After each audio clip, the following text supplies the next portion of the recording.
What inspired me to make this video is when I saw a certain YouTube short in my feed. Being the greasy, sunlight-starved sim racer that I am, it was this one by random callsign, who is basically one of the biggest Assetto Corsa simps out there. Imagine basing your entire personality on one game, you have to be mad. In the video he explains how Assetto Corsa is the best racing game out there, whilst listing a bunch of attributes that basically every racing game has. Except Gran Turismo, but shut the fuck up. Now I respect this guy as a god of hardware reviews, but now I fear he may lack taste in sim games. It really does annoy me how BeamNG seems to fly under the radar in the sim community and loses out to Assetto Corsa. I feel it's only right that I present to you 5 things that BeamNG does better than Assetto Corsa. This has probably been done before, but I don't care. If conversion therapy must take off, then this is the form I would prefer. Number 1. Clutch control. If you aren't aware of exactly how a clutch works, think of it like an inverted spring in between your transmission and engine in a manual car. You push the pedal in, the spring expands, and the engine is free from the transmission. This means you can waggle that stick around without damaging what's inside. In order to move off from a standstill though, you need to get the engine and transmission spinning at the same speed in order for you to take your foot off the clutch and connect the two. You can't do that by dropping the clutch, so beginners usually learn to slowly release or roll off the clutch in order to start moving. Mind you, I'm not touching the gas here, and the clutch is doing its job by slowly bringing the transmission and engine into contact and syncing them with one another. So let's have a look at this in Assetto Corsa.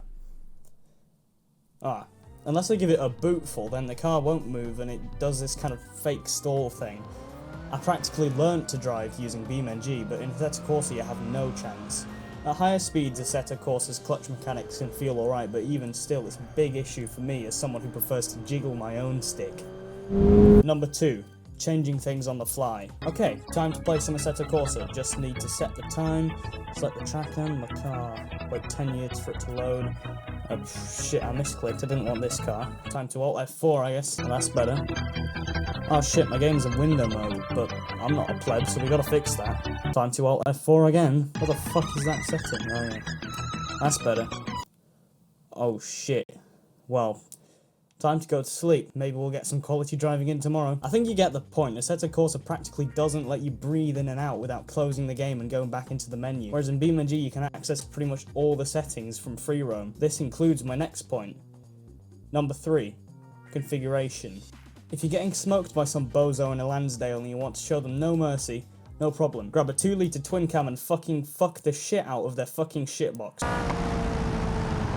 In Assetto Corsa though, you do have the setup menu, but not with nearly as much freedom. Number 4. Updates. It's no secret that Assetto Corsa has remained unupdated for quite some time now, and although modders have done a genuinely amazing job at keeping the game up to date, it does mean there are some compatibility issues. Not everyone is running the same software, since the only commonality between everyone's game is the base game itself, which is shit in many ways, which we'll get to later. You might try to join a server and it will require a different weather mod, or a different shaders version, or a bunch of cars that won't work with your system for unfathomable reasons. In BeamNG, issues get patched and updates get released by the devs every 3 or 4 months or so, including the 0.29 update, which I've actually warmed to a lot since I made that one video. This provides a sense of stability which you just don't get in Assetto Corsa. Number 5. Accessibility. BeamNG is relatively easy to use from the get-go. The fact that there aren't any menu or launcher mods just shows how intuitive it really is. Assetto Corsa really needed a big overhaul from the original version, which was really tricky to use by default, which I'm sure has turned a lot of players away from playing it completely. Content Manager, which is the most popular launcher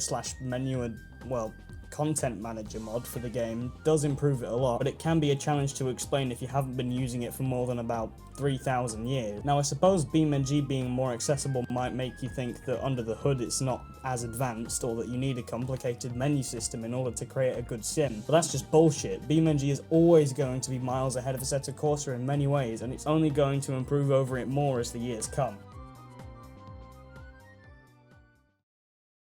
After watching this video, I don't want you to think that I hate Assetto Corsa. I don't. The game looks fucking stunning and it's extremely fun, but for God's sake, I would like my tyres to not scream at me when I'm taking a turn at 0.1 kilometers an hour.